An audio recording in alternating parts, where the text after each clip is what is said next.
Jon Levine, May 8, 2018 at 7:49 a.m. Last updated, May 8, 2018 at 8:02 a.m. CNN contributor April Ryan was not impressed with Melania Trump's Be Best campaign, saying that the First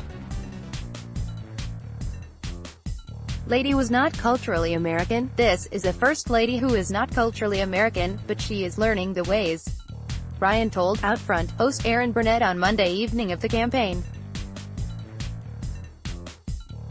The Be Best campaign, which was launched at the White House on Monday, will focus on children, specifically curbing opioid abuse and cyberbullying. Also read, watch reporter April Ryan ask Trump if he's a racist. Video, this is not just an American issue.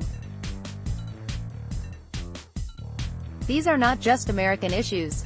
These are international issues. Cyberbullying is an international issue.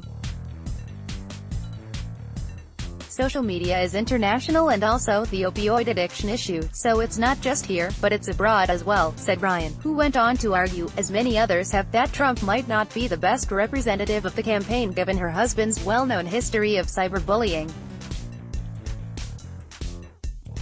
He's well aware of his cyberbullying, Ryan added. He's considered by some, well many I would say in different sectors, one of the biggest bullies. The clip was first flagged by the Washington Free Beacon. Also read, Melania Trump's spokesperson has a request about Stormy Daniels' coverage. In a statement from the Rose Garden on Monday afternoon, the First Lady explained the initiative. As a mother and as First Lady, it concerns me that in today's fast-paced and ever-connected world, children can be less prepared to express or manage their emotions and oftentimes turn to forms of destructive or addictive behavior such as bullying, drug addiction, or even suicide, she said. I feel strongly that as adults we can and should be best at educating our children about the importance of a healthy and balanced life.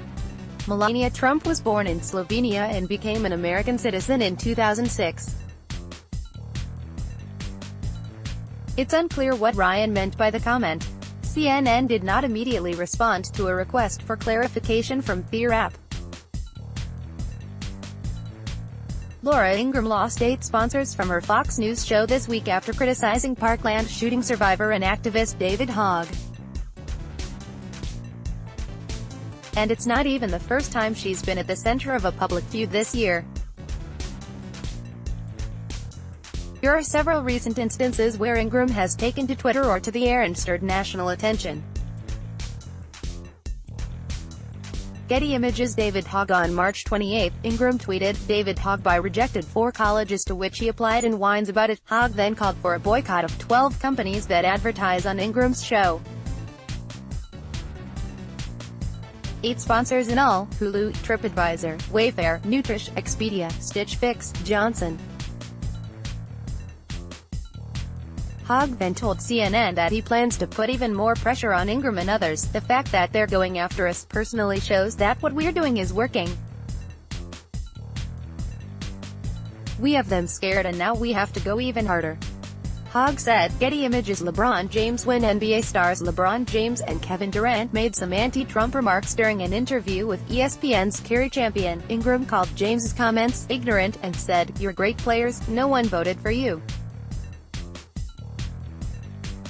Millions elected Trump to be their coach. So keep the political commentary to yourself, or as someone once said, shut up and dribble." Her statement earned a strong response from James, even though he said he didn't even know Ingraham's name. "I will not just shut up and dribble," the Cleveland Cavaliers player said.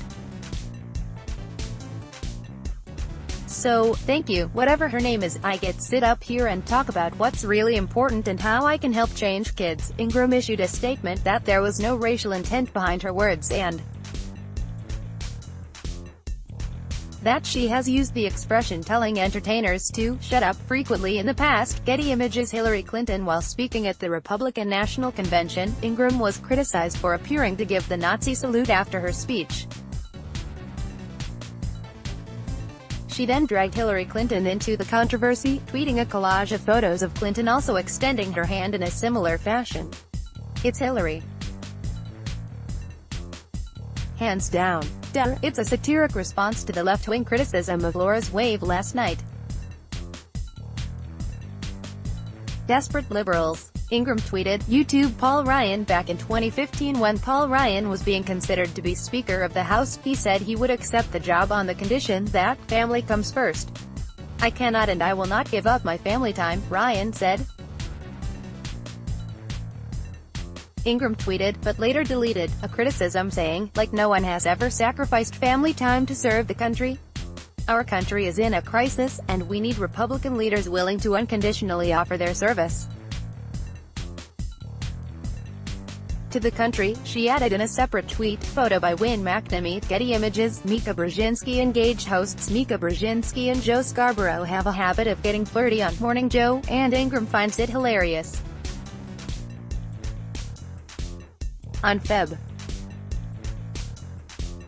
8, Sean Hannity prepared to hand off the time Ingram when she started twirling her hair, lilting her voice and doing her best flirty Brzezinski impression. What Sean, you're always right. No, you're always right. You are always right. I mean, really. Ingram said. Fox said Schultz. Ingram didn't start this fight.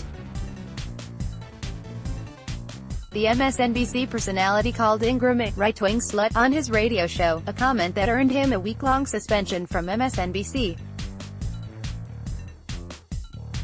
He apologized and called his comments vile and inappropriate, and Ingram accepted his apology.